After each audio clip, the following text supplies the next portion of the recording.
우리가 다니엘서 12장 1절 오늘 참 지혜 말세지말의 전략은 지혜 있는 자가 되는 것입니다. 굉장히 중요한 설교가 될 거예요. 그래서 오늘 처음 부분들을 잘 한번 보시면서 우리가 한번 설교 듣겠습니다. 다니엘서 12장 1절부터 한번 오늘 주제가 3절에 있는데요. 1절부터 2절 3절을 다 같이 한번 읽어보겠습니다. 시작. 그때 내 민족을 호위하는 큰 군주 미가엘이 일어날 것이요 또 환란이 있으리니 이는 개국 이래로 그때까지 없던 환란일 것이며 그때 내 백성 중에 책에 기록된 모든 자가 구원을 받을 것이라. 2절.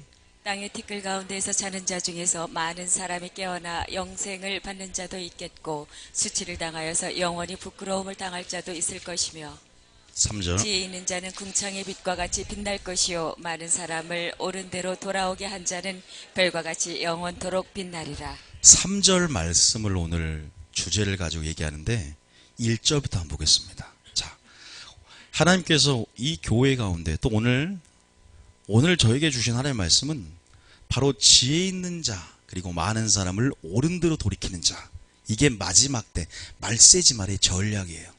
그런데 갑자기 이 말이 튀어나온 것이 아니라 어떤 상황 속에서 또 어떤 시대 흐름 안에서 우리에게 또 여러분에게 선포를 했는지, 자 1절에 그 분위기가 나옵니다. 1절 다니엘서 12장 1절 제가 오늘 잘 설명해 드릴 테니까 오늘 한번 설교를 끝까지 한번 들어보시기 바랍니다. 1절 한번 읽어볼게요. 시작. 그때 내 민족을 호위하는 큰 군주 미가엘이 일어날 것이요. 자, 여기까지 읽겠습니다. 그때에 내 민족을 호위하는 누가 일어나요? 큰 군주 미가엘이 일어난다. 여러분, 이거 어떤 배경일까요? 지금 세상은 마지막 때를 향해서 하나님의 타임라인은 종말을 향해서 가고 있습니다. 요한계시록이 열어지고 있고 시대가 종말론을 열고 있습니다. 이 마지막 때라고 하는 이 말세 지말에 민족을 호위하는 지금 미가엘이 일어난다는 것은 하늘의 전쟁이 일어나게 됩니다. 언제 일어나냐면 이제 곧 일어나게 될 거예요. 적그리스도의 환란이 오기 전에 하늘에 먼저 전쟁이 일어납니다. 잘 들으셔야 돼요. 어떤 전쟁이 일어나냐면 미가엘과 그의 천사들과 또 용, 옛뱀, 마귀라고 하는 루시퍼와 그의 쫄기들이 하늘의 전쟁, 즉 마귀가 둘째 하늘을 지금 장악하고 있어요. 공중권세 잡은 자다. 하늘에 있는 악한 영이다. 별명이죠. 하늘과 공중에서 이 싸움에서 패배를 해서 어디로 쫓겨나냐면 땅으로 쫓겨납니다. 어디로 쫓겨나요? 땅으로 쫓겨난다. 그래서 그 땅으로 쫓겨난 옛뱀이라고 용이라는 마귀가 누구에게 권세를 주냐? 자기의 권세와 보좌와 능력을 짐승에게, 마지막 세계 통합정부의 수장인 적그리스도라는 짐승에게 자기의 보좌와 능력과 권세를 줍니다. 자, 여러분 다니엘서는 요한계시록의 축소장입니다.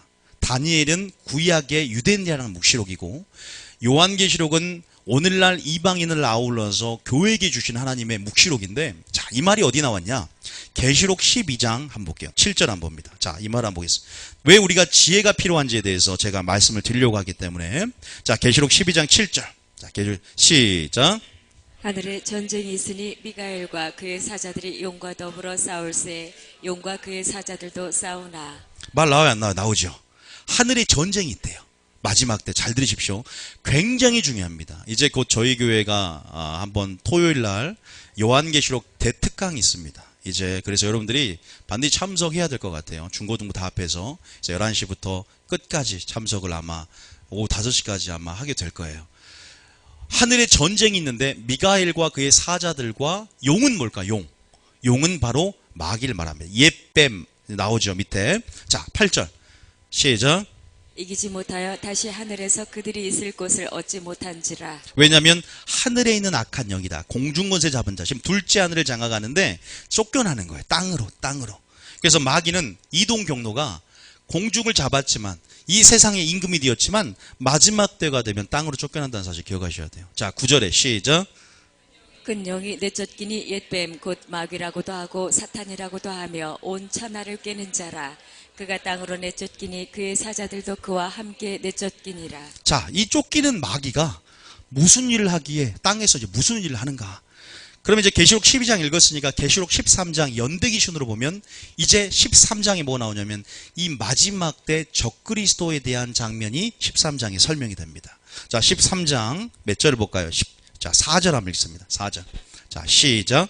짐승 앞에서 용이 짐승에게 권세를 주므로 용에게 경배하며 짐승에게 경배하여 이르되 누가 이 짐승과 같으냐 누가 능히 이와 더불어 싸우리요 하더라. 용이 누구에게 권세를 줘요?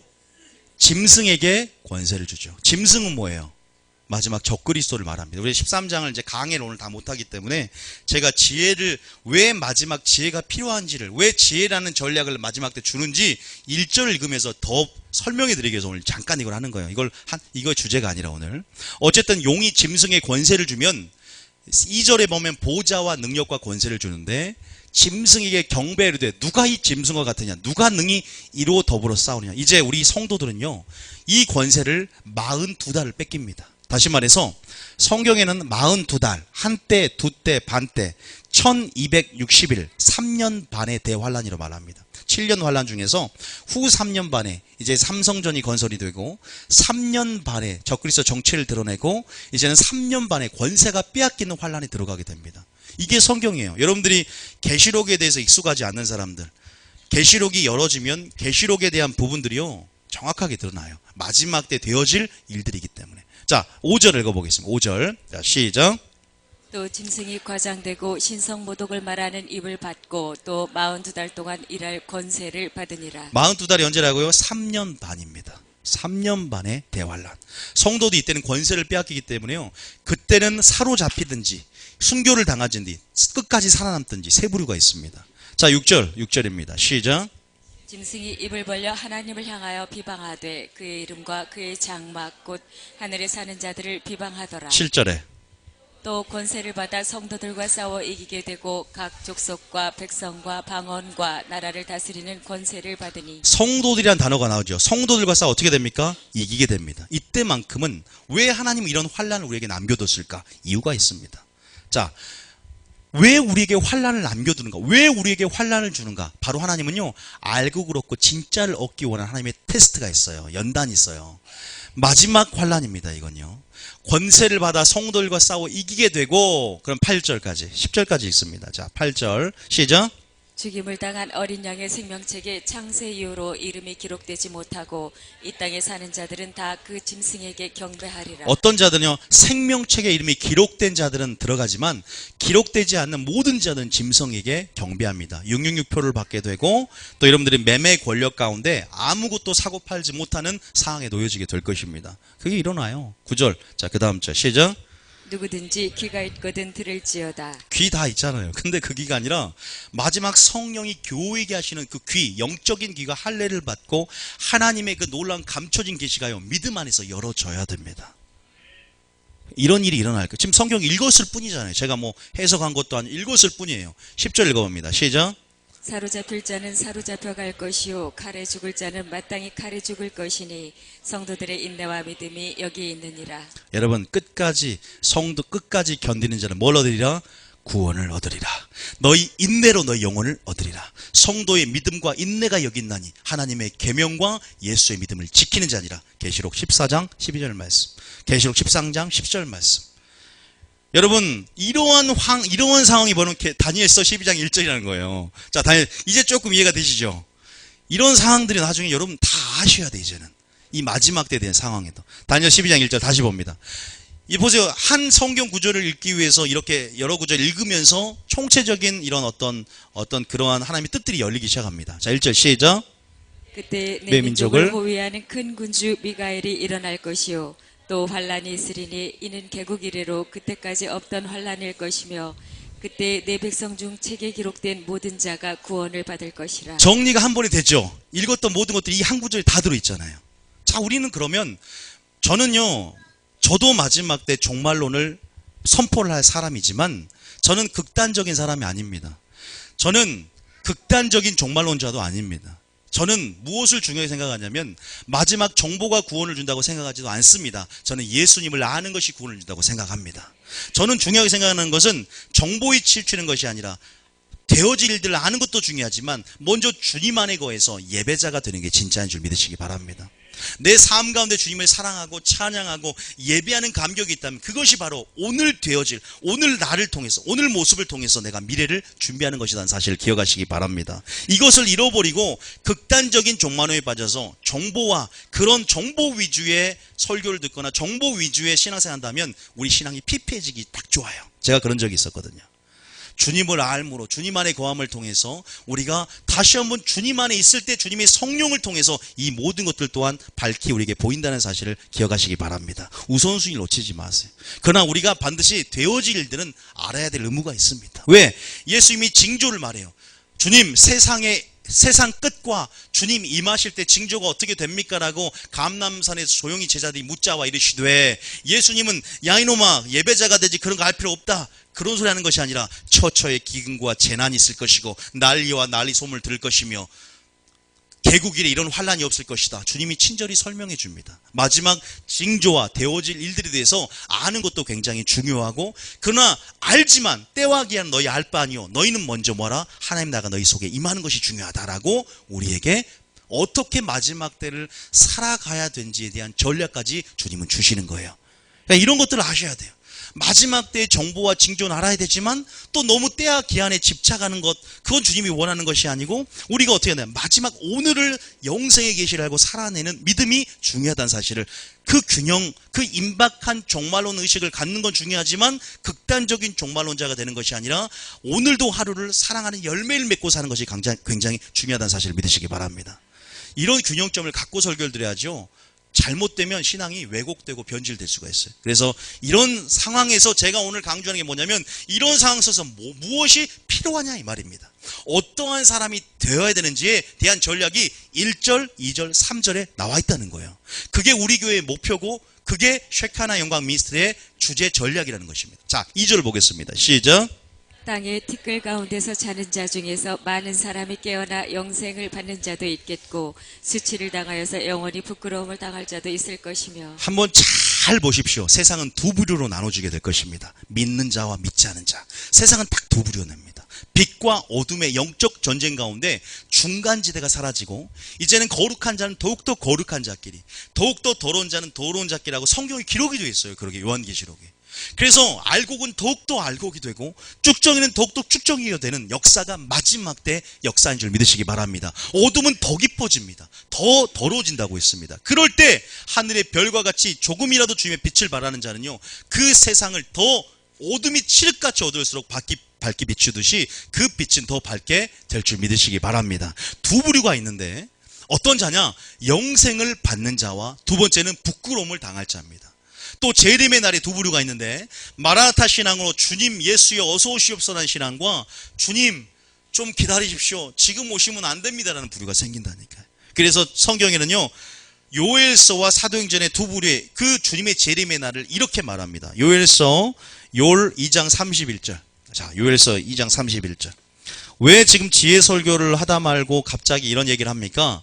여러분 다 이유가 있습니다. 요엘 2장 23절. 요엘서 2장 31절. 여기서는 재림의 날을 뭐라고 표현했는지 한번 시작. 여호와의 크고 두려운 날이 이르기 전에 해가 어두워지고 달이 빛빛같이 변하려니와. 여러분, 그날 환란 후, 환란 전이 환란이에요. 그날 환란 후 해가 어두워지고 달이 빛을 내지 아니하며 별들이 하늘에서 떨어지는데 하늘의 권능들이 흔들리라. 그때 인자의 징조가 보이겠고, 뭐예요? 예수님이 구름을 타고 능력과 큰 영광을 오는 것을 보리라. 각인이 그를 보겠고 찌른 자도 볼 것이고 땅의 모든 족속이 그로 말미암아 통곡하리라. 가시적이고 공개적이고 영광스럽게 주님 공중재림하셔서, 뭐예요? 하나님은 천사들을 보내심에 하늘 이 끝에서 저 끝까지 택하신 자를 모으리라. 하나님 추수합니다. 하나님은 우리가 공중교가 되는 거예요. 그날 환란 후, 그게 마태복음 24장 29절입니다. 그런데 그날이 어떤 자에게는 이제는 여호와의 크고 두려운 날이 된 사람이 있고, 보세요, 1월 성신의 징조가 나타나는 거예요. 주님 오시기 전에 항상 해가 어두워지고 달이 핏빛같이 변하며 하늘의 권능들이 들려서 하늘이 대풍처럼 별들이 떨어지는. 여러분, 지금 너무나 많은 세상에 너무나 기상이변과 자연재해, 그러니까 마지막 지진도요, 왜 말세냐면 기록적이고 연속적입니다. 그러니까 기록적이에요. 연속적이에요. 이런 지진이 있었던 적이 없었어요. 그러면서도 세상 사람들은 시대 흐름을 반영해서 마지막 때 영화를 만들어내고 세상이 빛이 알바 더 지혜롭게 지금 행하고 있어요. 교회가 더 깨어나서 지금이 말세지 말이고 마지막 때임을 알고 주님의 음성에 귀 기울이며 주님이 어떠한 전략을 주는지에 대해서 우리가 받아야 될 줄 믿으시기 바랍니다. 그것이 뭔지 아십니까? 지혜입니다. 지혜. 그래서 그걸 설명해 주고 싶은 거예요. 그냥 우리가 지혜 그러면 굉장히 그냥 지혜 굉장히 단순하고 지혜 구하라고 하니까 그렇게 설교되지 뭘 한번 들어보세요. 지금 이 시대적 흐름 안에서 내가 어느 위치에 있고 지금 여기서 왜 지혜가 필요한가? 마지막 때 주님의 심장에서 풀어내는 키워드가 있어요. 그것은 진리의 흐름을 쫓아 들어가서 주님의 마음으로 들어가면 하나님의 마음 안에 그 키워드들을 우리에게 주시고 그것이 마지막 때 친밀함이고 그것이 마지막 때 인내고 그것이 마지막 때 하나 가운데 지혜인 줄 믿으시기 바랍니다. 굉장히 중요해요. 그래서 어떤 사람은 여호와의 크고 두려운 날이 되고 어떤 사람은 그 날이 크고 영화로운 날이 된 줄 믿습니다. 이 구약에서는요 여호와의 크고 두려운 날이라고 표현하지만 이 요엘서의 예언이 사도행전에 성취될 때는 여호와의 크고 영화로운 날로 바뀝니다. 왜? 성령을 주셨기 때문이에요. 자 봅시다. 사도행전 2장. 그래서요 말세는 성령을 받는 것이 왜 중요한가에 대한 비밀이 풀어져야 돼요. 왜? 마지막 때 견디게 하는 것이 성령이고 마지막 때 시인하게 하는 게 성령이고 마지막 때 우리를 끝까지 보호하고 지키게 하는 게 성령인 줄 믿습니다. 따라합니다. 그 성령이 바로 지혜다. 믿으십니까? 성령이 지혜라는 것도 처음 들어봤죠. 굉장히 중요한 거예요. 성령이 지혜예요. 자, 사도행전 2장 20절. 자, 크고 두려운 날이라고 있는데 여기는 이제 베드로가 오순절 마가의 다락방에 불이 임하니까 이제는 그 요엘서 예언을 설교하면서 야 구약에 그 성령 주겠다는 예언이 성취되었는데 그때는 이제 재림의 날 그날이 크고 두려운 날이었는데 지금 주의 크고 영화로운 날이라고 말을 합니다. 우리 믿는 성도들은 그날이 마라나타 신앙 안에서 즐거움의 날이 되고 보상의 날이 되고 칭찬의 날이 되고 그날이 우리에게 크고 영화로운 날이 되는 저와 여러분이 되기를 원합니다. 어떤 신앙 자세로 무장하고 있습니까? 여러분 이제 그날이 곧 그 발자국 소리가 신부들은요 가까이 들립니다. 그래서 하나님은 여러분 특별하게 계시해 줍니다. 하나님 여러분들을 하나님의 뭐라고 했어요? 주님의 신부라고 했습니다. 믿습니까? 마지막 때 예수님이 뭘로 오세요? 신랑으로 오세요. 그러면 우리는 뭘로 준비해야 됩니까?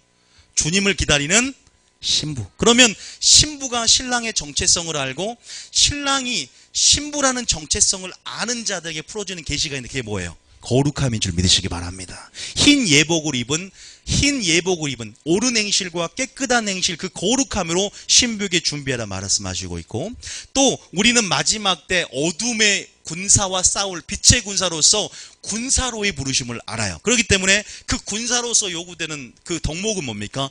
용맹함인 줄 믿습니다. 두려움을 이기고 사람을 두려워하는 것이 아니라 하나님을 두려워하며 하나님을 의지하여서 영적인 군대가 되어서 어둠과 싸우는 그 군대로의 부르심. 그러면 뭐예요? 그러면 그 안에서 용맹함이라는 전술이 풀어나오죠. 다시 말해서 신부와 군대로서 마라나타 신앙을 준비한 자들에게 공통적으로 필요한 게 뭔지 아세요?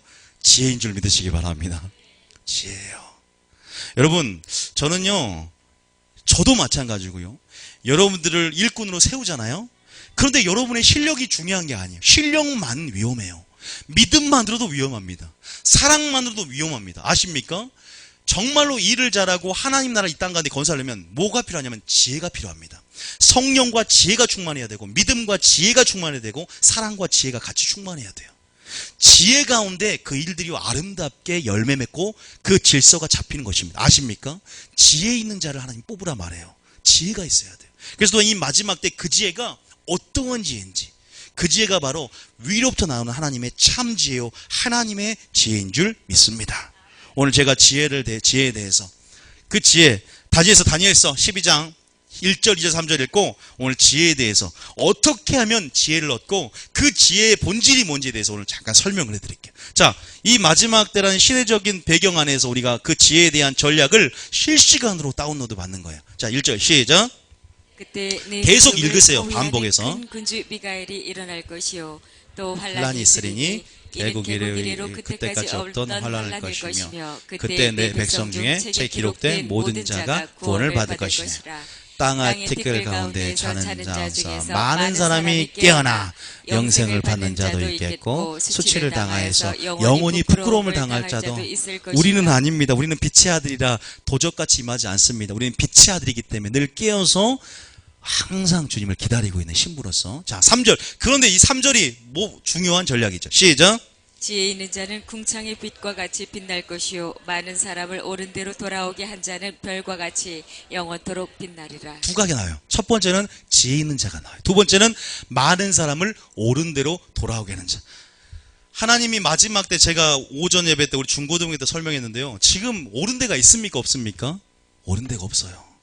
그러니까 우리가 봤을 때 옳은 데가 주님 보시기에 그른 데가 될 수 있습니다. 제가 동성애를 예로 들었는데, 동성애는 악인데 동성애를 지금 소수 인권 안에서 인본주의적 개념 안에서 선이라고 그래버려요. 교회 안에서조차도 마지막 때 가증한 것을 긍휼한 것으로 바꿔버려요. 진리를 거짓으로 바꿔버립니다. 선을 악으로 바꿔버립니다. 이런 지각을 받아 선악을 분별할 수 있는 이 뭐예요? 통찰력과 주님의 분별력이 잃어버렸어요. 말씀이 땅에 떨어지고 불법이 성하면서 사랑이 식어져 버리니까 주님이 땅에 떨어져서 다 첫상을 잃어버리고 어디에 떨어졌는지를 모르는 거예요. 그 처음 행위를 가지고 말씀의 기준을 가지고 다시 한번 내가 너희를 사랑한 것 같이라는 기준으로 사랑해야 되는데 사랑을 잃어버렸어요. 진리를 잃어버리니까. 그러니까요, 마지막 왜 옳은 데 돌아와야 되냐면 그 옳은 데가 뭡니까? 하나님의 뜻인 줄 믿습니다. 그 옳은 데는 주님의 마음인데요. 왜요? 마지막 때 하나님의 뜻만이 여러분을 보호합니다. 아십니까? 마지막 때 하나님의 뜻 안에 거한 자만이 하나님이 마지막 때 여러분을 인도하십니다.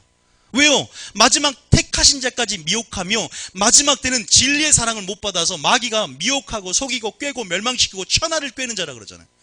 어떻게 해서는 하나님과 관계를 분리시키고 어떻게 해서는 자기 종로를 만들려고 애를 쓰는데 우리가 그게 보입니까? 그 배후가 보여요?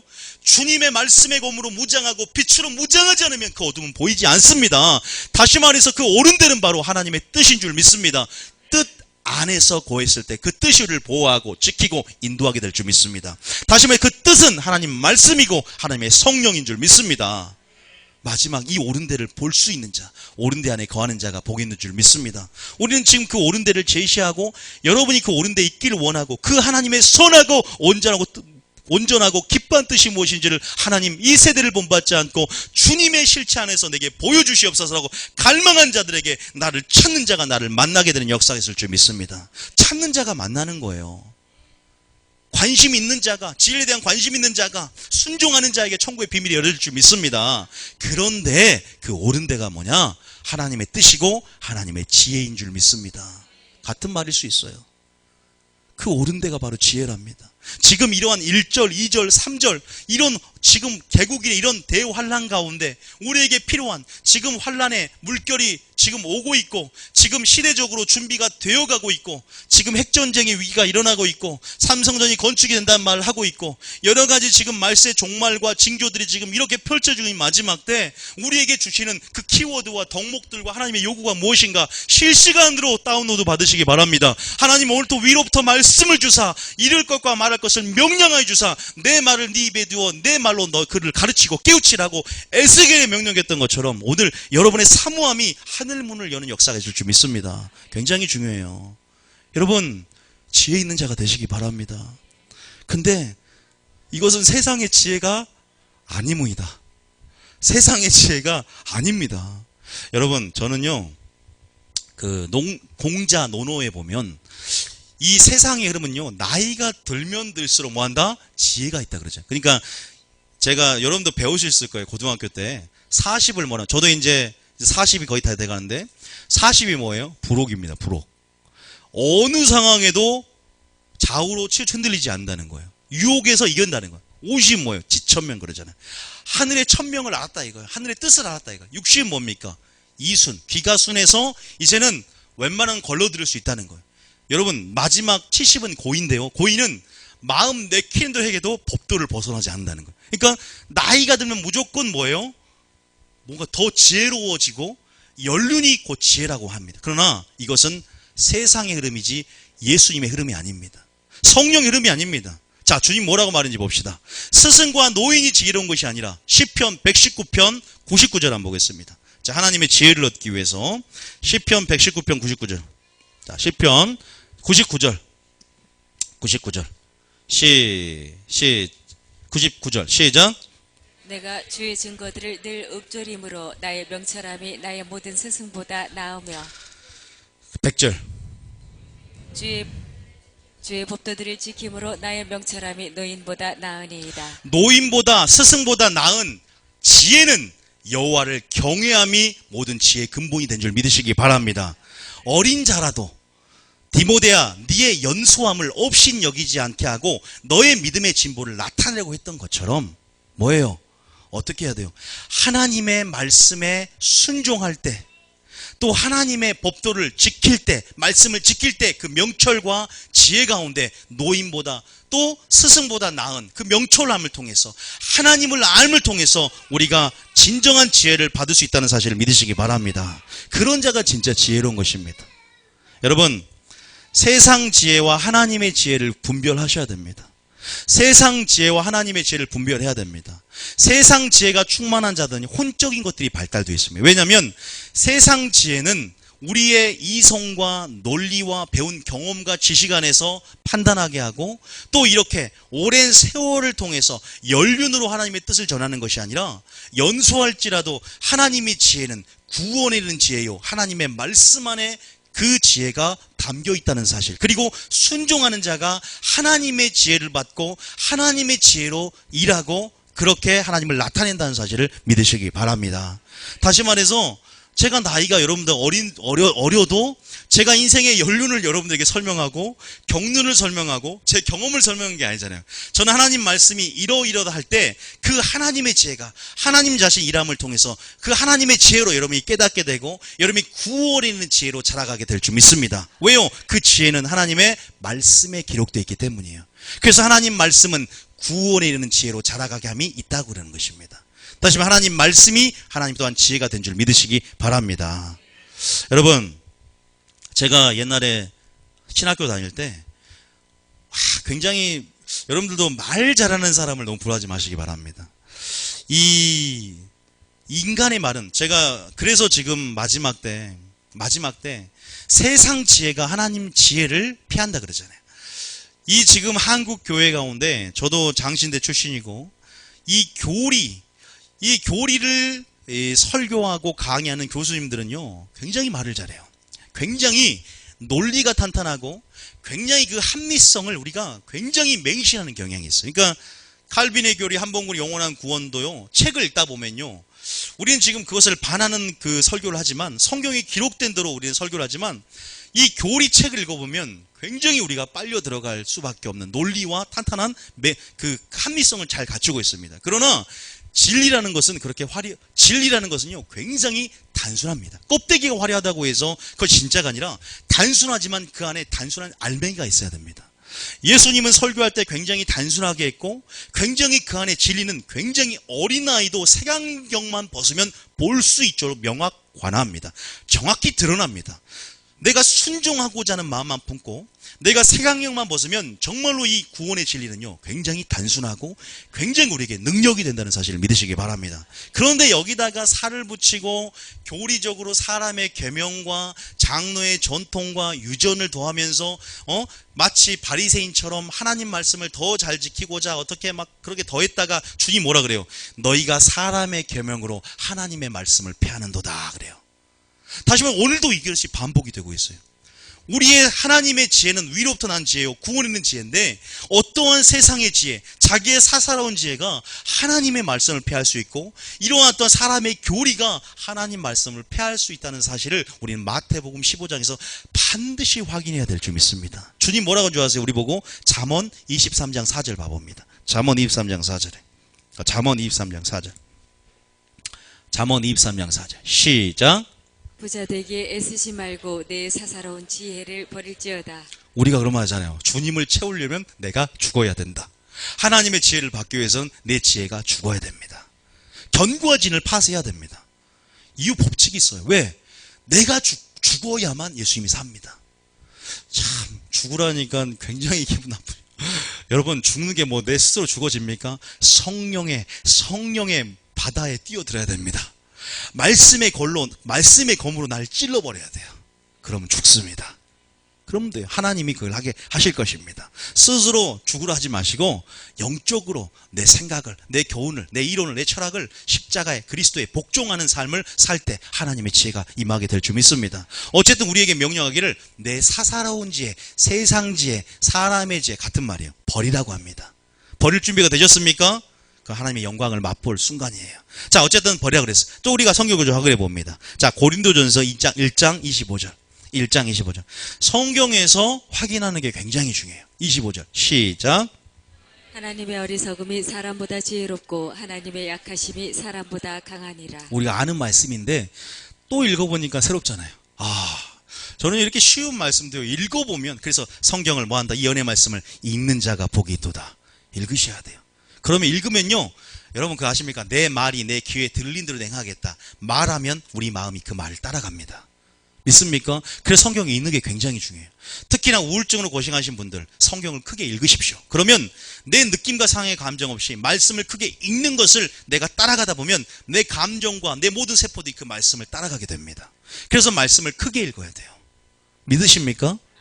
그래서 다시 한번 또 읽어볼게요. 시작.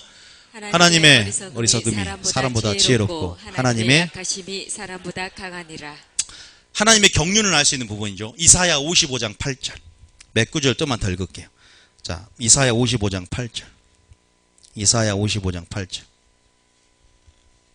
시작. 이는 내 생각이 너희의 생각과 다르며 내 길은 너희의 길과 다름이니라. 여호와의 말씀이니라. 뭐가 다릅니까? 내 생각과 너희 길이 다름이라. 여호와의 말씀이다. 여러분, 우리는 분명한 한계성을 가지고 있고 우리는 분명히 분명히 연약함을 가지고 있습니다. 완전하신 하나님의 지혜, 그 지혜가 우리 가운데 들어온답니다. 그 지혜를 주겠답니다. 하나님은 그 지혜를 주겠대요.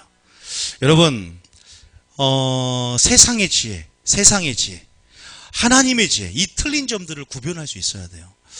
비슷해 보입니다. 그러나 세상의 지혜는요, 어떻게 보면 지식적인 차원입니다. 여러분, 우리가 하나님의 지혜가 무엇일까? 또 하나님의 지혜, 세상 지혜로 예수님을 알 수 있을까요? 여러분 물어보겠습니다. 세상 지혜로 예수님을 알 수 있을까요? 알 수 있습니다. 뭐에 대해서 알 수 있을까요? 예수님에 관한 정보. 예수님에 관한 정보는 알 수 있어요.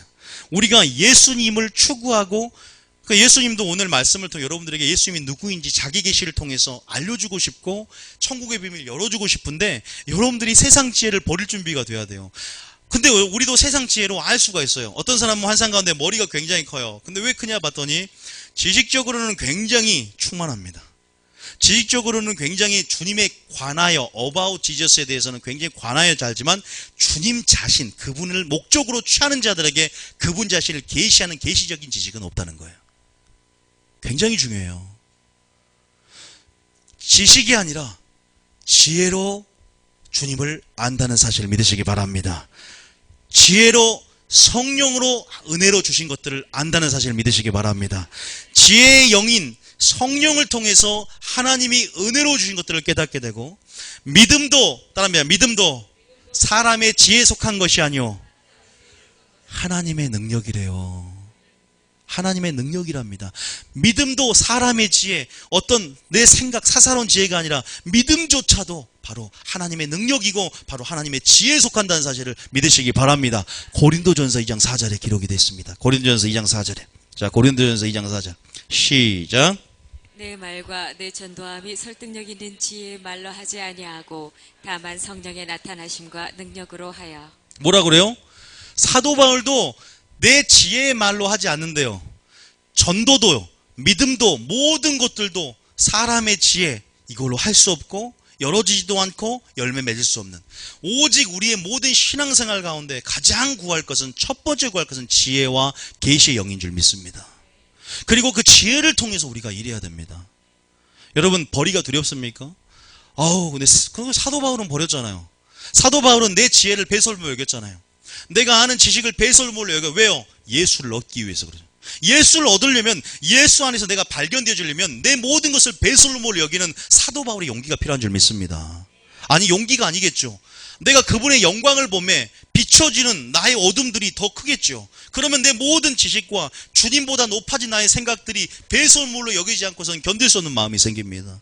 주님의 옷을 입어보십시오. 내 옷은 더럽고 누더기 같은 것입니다. 그것을 우리가 상대적으로 주님의 영광을 봐야 되고 주님의 지혜와 성령 안에서 열어져야 될 줄 믿습니다. 그래서 뭐예요? 나의 사사로운 지혜, 세상 지혜, 그것들이 뭔가를 성령을 제한할 수 있고 그것들이 내가 지금 가는 길을 막을 수 있고 그래서 주님은 계속 버려라, 끊어라, 계속 떠나라 계속 말하고 있는 거예요. 우리 삶 가운데. 굉장히 부담스럽습니까? 아유, 그냥 나는 편한 대로 내가 살고 싶고 물론 그 사람까지 사랑하고 계십니다. 왜? 아직은 연약하고 또 기다려주시는 거예요. 저는 그래서 하나님의 사랑을 믿습니다. 제가 이런 설교 들을 때 고집을 피운 적이 있었어요. 수년 동안 버리라, 왜 내가 이 좋은 세상을 왜 버려? 제가 저는 세상을 너무 사랑했기 때문에 제가 20대 초반에 세상을 너무 사랑해서 이런 설교가 들어오지 않았어요. 왜? 내가 버릴 마음이 없었고 순종할 마음이 없었고 관심이 없었거든요. 믿어지지도 않았어요. 아, 이런 제가 목회자의 길이 딱 정말 저는 감격스럽습니다. 정말로 제가 페이스북을 못했다니까. 제가 페이스북에 이렇게 올리면 옛날에 야, 이 XX, 야, 너 술 먹을 바 안 나와. 막 이렇게 웃긴 소리야. 야, 제 고등학교 친구들 저 다 알거든요. 대학교 친구들. 저가 얼마나 유명한 사람인지 모르시구나. 제가 별명이 말하면 시험 들까봐 저 굉장히 잘 나갔던 사람입니다. 세상적으로도. 제 발이 굉장히 넓었어요. 저도. 사람도 많이 사귀었고. 근데 이게 주님을 얻기 위해서 배설물 내가지고 끊어줄 줄 몰랐습니다. 저도. 그래서 저는요, 정말 하나님의 때가 있구나. 그리고 누군가의 기도는 정말 저희 어머님의 기도가 있었지만 기도는 헛되지 않는구나. 야, 이런 정말로 그것을 맛봐야 됩니다. 그래서 내가 주님 앞에 나아가는 데 있어서 가장 큰 것은요, 마귀도 아닌 것 같아. 오히려 내 자신인 것 같아. 가장 큰 적은 바로 내 안에 있다는 거예요. 믿습니까? 내 생각이 될 수 있다는 거예요. 주님은 철저하게 주고 싶고 열어주고 싶고 부어주고 싶은데 내 생각에 것을 가로막는 게 굉장히 많아요. 견고한 진이 되어서. 그래서 뭐예요? 순종이 답이. 순종은 나 자신을 깨끗하게 하고 하나님이 나를 통해 일할 수 있는 그릇이 되는 것이고, 선한 일에 예비되려면 말씀으로 나를 깨끗하게 하나님의 사고방식과 하나님의 세계관을 채워야 될 줄 믿습니다. 다시 말해서 내 전도함이 사도 바울도 설득력 있는 나 지혜, 나 서울대 법대생이잖아. 사도 바울 아시잖아요. 서울대 법대생이 중에 가말리아의 문화생이 자기 자랑하잖아요. 빌립보서 3장에 보면 나는 뭐 베냐민 지파요 어쩌고 저쩌고, 나는 내 의로는 율법의 의로는 흠이 하나도 없는 자로다. 근데 그것이 배설물이래. 왜? 주님을 얻기 위해서, 하나님의 지혜를 얻기 위해서. 믿습니까? 마지막 제가 뭐가 필요하다고요? 지혜가 필요하다니까요. 환난 때 지혜가 필요한 이유가 있어요. 내 말과 내 전도함이 설득력인 지혜가 아니오, 다만 성령의 나타나심과 능력으로. 믿습니까? 성령의 나타나심과 능력, 지혜와 성령이 얼마나 밀접한 관계가 있는지를 보셔야 돼요. 자, 2절 5절까지 5절에 시작. 너희 믿음이 사람의 지혜에 있지 아니하고 다만 하나님의 능력에 있게 하려 하였노라. 믿음이요, 사람의 지혜에 있는 것이 아니라는 사실을 분명히 기억하시기 바랍니다. 믿는다고 믿어지는 것도 아니고 성경을 많이 본다고 그냥 믿어지는 것도 아니고, 믿습니까? 그 방법이 있어요. 방법이. 오늘 하여튼 이따 같이 한번 뒤에 끝나고 나서 한번 고백할 수 있게 될 거예요. 하나님의 능력이 있답니다. 여러분, 오늘 여기서 믿음이 제일 작은 사람이 몇 달 후에 제일 좋은 사람. 천국은 침노한 자의 것이요, 먼저 된 자가 나중되고 나중된 자가 가장 먼저 될 줄 믿습니다. 여러분, 여기서 제일 믿음 있는 사람이 제일 큰 믿음으로 바뀔 줄 몰라요. 사울처럼 예수 믿은 사람을 죽이고 교회를 핍박한 사람이 한순간에 비늘이 그냥 벗겨지고 예수님의 어떤 그 임재를 체험했을 때 한순간에 사람이 바뀌듯이요, 말씀을 변화시키고 하나님이 여러분을 변화시키고자 하는 열정이 크다는 사실을 믿으시기 바랍니다. 그게 주님의 사랑이에요. 한번 확인해 보시기 바랍니다. 그래서 믿음은요, 내 힘으로 되는, 내 능력으로 되는 것도 아니고, 여러분 어쩔 때 하나님의 능력이 있음을 믿으시기 바랍니다. 그러면서 6절에 시작. 그러나 우리가 온전한 자들 중에서는 지혜를 말하노니 이는 이 세상의 지혜가 아니요 또 이 세상에서 없어질 통치자들의 지혜도 아니요. 믿습니까? 이 세상 지혜. 그러면 어떤 지혜냐? 나 야고보서 3장 14절 시작. 너희 중에 지혜와 청명이 있는 자가 누구냐? 그는 선행으로 말미암아 지혜의 온유함으로 그 행함을 보일지니라. 자, 그 다음. 그러나 너희 마음속에 독한 시기와 다툼이 있으면 자랑하지 말라. 진리를 거슬러 거짓말하지 말라. 계속. 이러한 지혜는 위로부터 내려온 것이 아니요 땅 위의 것이요 정욕의 것이요 귀신의 것이니. 여러분 잘 구분해 보면요, 사람의 지혜는요, 하나님의 지혜는 사람의 지혜가 틀린 게 있는데 뭐냐면, 하나님의 지혜는 진짜 살아있는 것 같아요. 말씀같이. 하나님의 지혜는요, 열매가 있어요. 하나님의 지혜는요, 능력이 있어요. 전도나 믿음, 여러분 정말 믿음 생활하고 전도하고 여러분의 지혜로 하는 게 아니라 하늘의 능력이라 그랬죠. 여러분 결국은 이 지혜라는 것은 위로부터 나온 지혜, 하나님의 임하는 지혜는 뭘 포함하냐면 우리의 열매를 포함합니다. 왠 줄 아세요? 이따 말하지만 그 지혜는 바로 예수님이기 때문인 줄 믿으시기 바랍니다. 예수님은 완벽한 하나님의 능력이 되고 하나님의 지혜가 됩니다. 이 비밀이 풀어져야 돼요. 이러한 지혜는 위로부터 난 지혜가 아니고 땅의 것도 정욕적인 세상에 오는 그 무엇도 모양이라도 없습니다. 여러분 16절에 보면, 자 16절에 17절에 시작. 오직 위로부터 난 지혜는 첫째 성결하고 다음에 화평하고 관용하고 양순하며 긍휼과 선한 열매가 가득하고 편견과 거짓이 없나니. 지혜는 모든 열매를 총체적인 개념 안에서 아우르고 있습니다.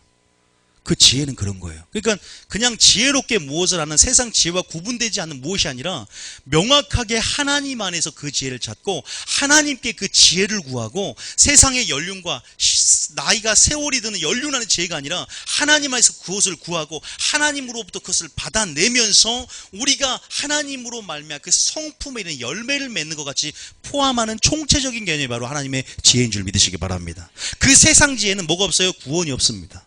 세상 지혜는 구원이 없어. 유익은 줄지 모르지만 구원이 없지만, 이 하나님의 지혜는 뭘 주냐? 가장 큰 특징은 생명을 주고 구원을 준다는 사실을 믿으시기 바랍니다. 자, 어디 나와요? 디모데후서 3장 17절. 디모데후서 3장. 이걸 잘 읽으시면서 디모데후서 3장 15절. 딤후 3장 15절. 시작.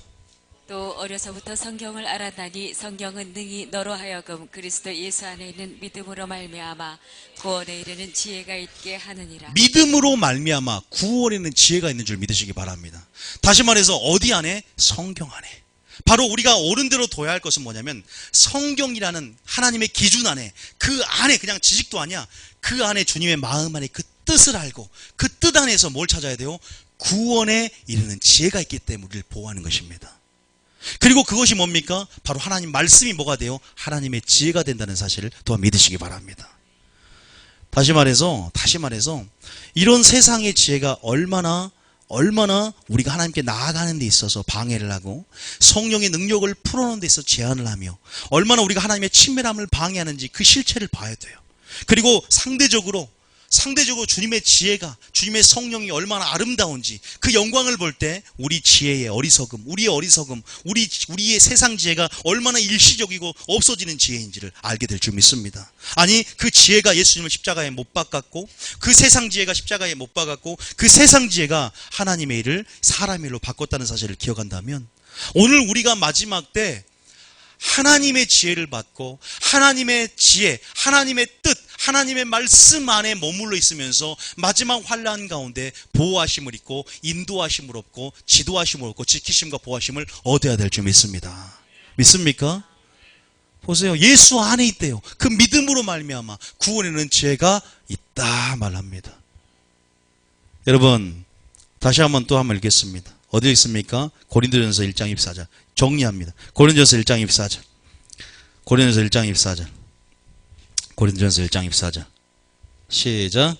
오직 부르심을 받은 자들에게는 유대인이나 헬라인이나 그리스도는 하나님의 능력이요 하나님의 지혜니라. 예수님이 뭐하다? 하나님의 능력이고 하나님의 지혜인 줄 믿으시기 바랍니다. 다시 말해 하나님의 지혜는 하나님의 능력인 줄 믿으시기 바랍니다. 그 지혜를 구하시기 바랍니다. 그 지혜를 구하세요. 그래서 에베소 17장처럼 이렇게 구하세요. 에베소 17장 기도 한번 펴주세요. 에베소서 1장 17절. 자, 에베소 1장 17절. 하나님, 우리가 하나님의 지혜를 구한다는 것은 하나님을 구하는 거예요. 하나님, 당신을 알기 원합니다. 우리에게 지혜와 계시형을 부어주시옵소서. 자, 시작. 우리 주 예수 그리스도의 하나님, 하나님께서 지혜와 계시의 영을 너희에게 주사 하나님을 알게 하시고. 하나님 지혜를 줘야 하나님을 압니다. 하나님의 지혜는 하나님을 아는 것이고 하나님의 지혜는 하나님입니다. 하나님의 지혜를 통해서 우리가 그 지혜 가운데 능력을 받고 그 하나님의 지혜 가운데, 위롭다는 지혜 가운데 다시 한번 열매를 맺으며 하나님의 지혜 가운데 우리가 서야 될 줄 여러분 믿으시기 바랍니다. 그 지혜가 왜 가장 틀리다고요? 구원에 이르는 지혜가 있다. 그 지혜는 생명이 있다. 여러분 그 지혜를 받기 위해서 구하시기 바랍니다. 찾으시기 바랍니다. 내가 악한 자도 좋은 것을 줄 줄 알거든 하물며 구하는 자에게 성령을 주지 않겠느냐, 지혜를 주지 않겠느냐. 그 지혜를 구하시기 바랍니다. 누가 구했어요 지혜를? 왕상 3장 10절. 주님이요 가장 마음이 너무 기뻤어요. 그래서 주님 이런 표현을 합니다. 자 시작. 솔로몬이 이것을 구하매 그 말씀이 주의 마음에 든지라. 우리가 기도를 해도 주님이 기뻐하는 기도가 있고, 기도를 해도 시험에 드는 기도. 주님이 시험에 들어요. 이거 줘야 되나 말아야 되나. 이걸 줘도 너희가 얻지 못하면 구하지 아니하며 너희가 구하여도 얻지 못하면 정욕에 쓰려고 잘못 구함이라. 하나님 뜻대로 구하는 자는 담대함이나니 이미 받은 줄로 믿으라. 내 이름으로 요구하려면 내 이름으로 다 받는다 그랬는데, 하나님 말씀 안에 구하고 내 뜻대로 무엇인지 요구하면 다 받으라고 했는데, 솔로몬이 뭘 구했어요? 분별하는 지혜를 구했습니다. 성령을 구했어요. 아십니까? 왠 줄 아세요? 왜 지혜가 성령이에요? 이 말씀이 주님 앞에 든지라. 솔로몬이 얼마나 주님의 지혜를 사모했냐면, 여러분들 갑자기 생각지 않은 때 갑자기 뭐가 소망입니까? 물어보면 갑자기 평소에 돈에 대한 돈, 부자 되는 거 나옵니다. 근데 평소에 하나님 나라를 사모하고 교회 중심으로 살아가면요, 갑자기 무의식 가운데 찔러도 하나님 나라를 구합니다. 그거 아십니까? 그렇게 구해요. 솔로몬이요 갑자기 나타났어요. 주님이 언제 몇 월 며칠에 나타나겠다 꿈에 갑자기 나타나서 무엇을 줄 거니까 갑자기 지혜. 그 마음에 평소에 흘러간 우선순위대로 우린 구하게 되는 거예요. 평소에 무엇을 구하고 있느냐. 에서가 팥죽한 것을 딱 놨을 때 배고파서 먹었게요, 평소에 장자의 명분에 관심이 없었습니까? 평소에 장자 명분, 즉 그의 나라 의에 관심이 없어요. 교회에 관심이 없고 하나님 나라에 관심이 없어. 먹고 마시고 그런 데 관심이 있고 이 땅에 관심이 있다 보니까 팥죽한 것에 넘어간 것입니다. 그래서 우리가 항상 우리의 마음의 방향성을, 오늘 그의 나라와 의를 구하는 여러분 되시길 원합니다. 지혜를 구하시기 바랍니다. 그럼 주님의 마음이 들면, 보좌가 흔들어지면 구하지 않은 것도 더해주는 축복이 있다는 사실 아십니까? 보너스까지 있어요. 자 11절에 시작. 이에 하나님이 그에게 이르시되 내가 이것을 구하도다. 자기를 위하여 장수하기를 구하지 아니하며 부도 구하지 아니하며 자기 원수의 생명을 멸하기도 구하지 아니하고 오직 송사를 듣고 분별하는 지혜를 구하였으니. 그 다음 절. 지혜도 구하였다. 하나님이 그래서 지혜롭고 충만된 마음을 준답니다. 여러분, 우리가 하나님께서 야고보서 1장 5절도 읽어보세요. 우리가 뭘 지혜를 구해야 될 줄 믿으시기 바랍니다. 여러분, 기도의 1순위가 하나님의 지혜가 되어야 될 줄 믿습니다. 자, 1장 17, 야고보서 1장 5절 시작. 너희 중에 누구든지 지혜가 부족하거든 모든 사람에게 후히 주시고 꾸짖지 아니하시는 하나님께 구하라. 그리하면 주시리라. 여러분 구하시기 바랍니다. 구하라 그러면 구할 것이요, 찾으라 그러면 찾아낼 것이요, 문을 두드리라 그러면 열릴 것이니, 이 말은 바로 성령과 지혜를 주겠다는 하나님께서 그 우선순위를 갖고 이 말씀을 선포하셨을 거예요. 주셨을 거예요. 우리가 근데 너무 우리 뜻대로만 구하고 있어요. 자 6절에 시작. 오직 믿음으로 구하고 조금도 의심하지 말라. 의심하는 자는 마치 바람에 밀려 요동하는 바닷물결 같으니. 다시 말해서 여러분들이 하나님 안에서 세상 지혜가 아니라 하나님의 지혜를 구하고, 다시 말해서 하나님의 지혜, 하나님의 말씀 안에서 날마다 머물면서 그 말씀 안에 우리가 주시는 그 구원에 이르는 지혜로 우리가 날마다 자라가는 여러분 되시길 원합니다. 근데 중요한 것은 먼저는 우리가 그 지혜를 구하는 것이고, 또 그 지혜 있는 자, 어떤 자가 지혜가 되느냐. 두 번째는 자 마태복음 7장 24절. 마태복음 7장 24절 펴보세요. 마태복음 7장 24절. 자 마태복음 7장 24절 시작. 그러므로 누구든지 나의 이 말을 듣고 행하는 자는 그 집을 반석 위에 지은 지혜로운 사람 같으리. 뭐라고 표현하고 있어요? 어떤 자가 지혜로운 자다? 그 말을 듣고 행하는 자. 다시 말해서 기도만 해서 지혜를 구하는 게 의미가 있는 게 아니에요. 하나님의 능력을 체험하고, 하나님 믿음이 사람의 지혜 않고 하나님의 능력이 되는 이유는 뭐냐면, 바로 모든 천국의 비밀과 하나님이 주고자 하는 성령과 지혜, 모든 하늘의 빛들의 은사, 아버지로부터 오는 모든 것들은 뭐냐면 순종을 통해 열어집니다. 그거 기억하시기 바랍니다. 다시 말해서 누구든지 산상순의 이 결론처럼 이 말을 듣고 순종하고 행하는 자는 이 반석을 지은 집을 무너지지 않는 반석 위에 지은 지혜로운 사람 같으니. 왜 지혜로운 사람이 필요하냐? 제가 아까 환란과 연관시켰죠. 마지막 때 다니엘서 1장 2절에 보니까 아까 미가엘 얘기하면서 마지막 때 환란과 연결시켜서 3절에 전략을 줬듯이 마지막 때 주님도 산상순에서 이 전략을 주시면서 마지막 너에게 큰 환란이 올 것인데 그때 무너지지 않을 것이다. 어떤 자가? 지혜로운 자가. 그래서 보세요. 24절에 너희들이 마지막 때를 살아가는 전략이 이렇게 뭐냐면 내 말을 듣고 행하는 것이고 지혜를 구하는 거야. 왜? 이 반석에 진 지혜로운 사람은 25절에 25절까지 시작. 비가 내리고 창수가 나고 바람이 불어 그 집에 부딪히되 무너지지 아니하나니 이는 주추를 반석 위에 놓은 까닭이요. 이해되십니까? 이해되시죠? 여러분, 주님이 언제 오시죠? 나팔 불 때, 마지막 나팔 불 때, 7째 나팔 불 때 주님이 공중 재림하세요. 그러면 주님 오시기 전에 첫째 나팔, 둘째 나팔, 여섯째 나팔까지 우리가 그 나팔을 통과를 하는 거예요. 그런데 그 나팔이 뭐예요? 첫째 나팔부터 넷째 나팔은 불 붙는 큰 산, 피 섞인 우박 같은 것들이, 다시 말해서 그런 소행성이나 운석 같은 그러한 것들이 여러분 이제 나중에 계시로 하면 알겠지만 굉장히 피해가 오고, 또 여섯째 나팔 같은 핵전쟁을 말합니다. 유브라데 전쟁, 중동 전쟁에서 1월 연시에 2만만의 군대, 즉 2억 명을 한 번에 죽일 수 있는 무기가 뭐예요? 여러분, 조용희 목사님은 첫 번째 나팔부터를 핵전쟁이라고 하지만 아니에요. 여섯째 나팔이에요. 유브라데 전쟁, 중동 전쟁. 여러분, 지금 우리가 이러한 부분 안에서 하나님께서 우리에게 환란을 주는 목적이 뭐냐? 여러분 보세요. 비가 내리고 창수가 난다, 바람이 분다. 비가 내리는 것은 위로부터 재앙이고 창수가 나는 것은 땅 아래로부터 재앙이에요. 첫째부터 넷째 나팔까지는 비가 내리는 거고요. 다섯째부터 여섯째까지 생화학전쟁과 핵전쟁은 창수가 나는 것이고 바람은 적그리스도의 환란입니다. 그때 뭐예요? 제가 아까 미가엘 군대 하면서 지혜로운 자를 설명했듯이 그 집에 부딪히되 무너지지 아니하나니, 만약에 이 설교를 재림 전에 어떤 목사님이 그때 환란 때 한다면 진리는 어느 시대나 적용되기 때문에 이 설교가요 그 시대 적용이 되는 거예요. 네로 황제 때도 이 설교를 했다면 이 설교, 지금 바람이 분다는 걸 네로 황제의 핍박을 얘기할 것입니다. 그럴 때 하나님은 우리를 연단하고 진짜를 테스트하는 게 있어요. 마귀를 통해서. 그 하나님의 원리를 아셔야 돼요. 알곡과 쭉정이 어떻게 나누는지에 대해서.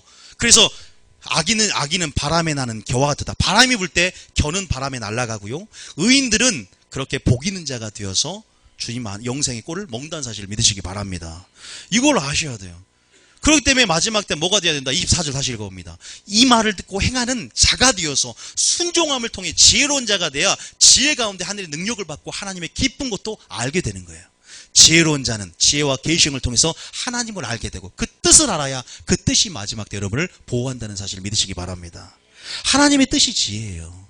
하나님의 비밀이 지혜입니다. 그것은 위로부터 옵니다. 세상의 것들을 끊어내야 해요. 세상의 것들과 하나님의 지혜가 공존할 수 없습니다. 그래서 우리는 계속 그렇게 하나님의 지혜를 사모함으로 구해야 되고, 세상 지혜를 미련하는 것으로 알고 세상 지혜를 일시적으로 알아서 배소물로 여기며 날마다 주님을 얻기 위해 신앙생활 가운데 깊이 들어가야 될 줄 믿으시기 바랍니다. 이게 천국의 비밀 아니겠습니까? 다 가지러 세상도 취하고 싶고 하나님도 취하고 싶습니까? 모르겠습니다. 저는 인본주의 입장으로는 그것을 그렇게 해드리고 싶죠. 그런데 하나님은 그렇게 말씀 안 하는데 저보고 어찌라고요? 저는 하나님 말씀이 그러다 전할 뿐이지, 저는 사람을 위하면 성도를 진짜 위하는 게 뭔가, 하나님이 세상을 끊으라면 끊으셔야 돼요. 내 힘으로 되는 게 아니잖아요. 그러니까 뭐다? 기도해 보시라 이 말이에요. 그리고 한 걸음 순종해 보고 주님을 좀 맛보시라 이 말입니다. 주님을 경험해 보지도 않고 무조건 무겁고 어렵고 그러면 누가 그 계명을 지킬 수 있습니까? 누가 그럼 구원을 받을 수 있습니까? 이게 제자들이 물어봐. 주님, 그러면 누가 구원을 받을 수 있습니까? 사람으로 할 수 없어요. 하나님은 할 수 있느니라 그러잖아요. 그럼 주님, 구원받는 수가 적으니까 물어보니까 좁은 길로 들어가라. 많은 사람이 그 넓은 길로 들어가서 좁은 길로 들어가고자 하나 뭐요? 들어간 자가 적으니라. 예수님도 알고 있으신 거예요. 이 마지막 때에 대해서. 그러면 누구든지 나 이 말을 듣고 행하는 자, 이런 자가 적다는 걸 알고 있는 거예요. 이것이 바로 옳은 데 있는 것인데, 여러분 하나님 말씀이 절대 명령이고 영생이 말고 순종한 우리가 되시길 바랍니다. 그럼 뭐가 온다? 순종한 자에게 지혜가 올 줄 믿으시기 바랍니다. 그래서 주님 뭐라 그래요? 잠언 9장 10절에 비밀을 말하잖아요. 잠언 9장 10절. 잠언 9장 10절. 무엇이 지혜의 근본이다? 여호와를 경외하는 것이. 믿습니까? 시작. 여호와를 경외하는 것이 지혜의 근본이요 거룩하신 자를 아는 것이 명철이니라. 경외한다는 것은 이 말을 듣고 행한다는 뜻이거든요. 믿습니까? 마지막 때 어찌됐건 우리는 순종하는 거예요. 그래서 성도들의 인내와 믿음이 여긴다니 하나님의 계명과 예수의 믿음을 지키고 순종하는 자다고 계시록에서 계속 반복돼서 말하는 것입니다. 여러분 순종이 뭐보다 낫다? 제사보다 나은 줄 믿으시기 바랍니다. 지혜와 총명 있는 자가 누구뇨? 그의 선행으로 말미암아 지혜에 오니함으로 그의 행함을 보일지니 우리 행함을 보이는 것인 줄 믿으시기 바랍니다. 여러분 마지막으로 한 구절 읽고 마칠 텐데요. 우리가 한번 생각을 해봤으면 좋겠어요. 나는 진짜 지혜로운 자인가? 나는 정말 지식이 넘쳐서 주님에 관한 지식은 많이 알지만 정말 영적인 지혜, 내가 그 지혜를 통해서 하나님을 알고 먼저 이 지혜를 주심을 통해서 하나님을 알기 원하시고 또 이 하나님을 알기 원하시고 그런데 내가 정말로 순종하는 자였는가? 내가 순종하고 내가 정말 기도로 주님을 구해서 주님의 지혜가 이 마음을 통해서 내가 은혜로 주신 모든 것을 깨닫고 또 지혜 안에 있음을 통해서 내가 정말로 내 자신을 발견하고 또 지혜 안에 있음을 통해서 마지막 때에 보호하심을 받는데 나는 지금 내가 들어갈 마음의 자는 어디고 내가 지금 있어야 할 자는 어디인가? 여러분 자 굉장히 중요한 구절입니다. 잠언 2장 1절부터 있는데요. 이 구절이 오늘 모든 설교를 아우르고 정리하게 될 것입니다. 읽기만 해도 정리가 될 겁니다. 잠언 2장 1절부터 여러분 굉장히 중요하다 생각하시고 같이 한 목소리 읽어보겠습니다. 시작. 내 아들아 내가 만일 나의 말을 받으며 나의 계명을 내게 간직하며 2장 2절. 내 길을 지혜에 기울이며 내 마음을 명철에 두며 내 길을 어디에 기울여요? 지혜에 기울이고 내 마음을 명철은 뭐라 그랬는데 하나님을 아는 것이 명철이라 그랬죠. 그러니까 지혜와 어떻게 같은 말이에요. 자 3절에 시작.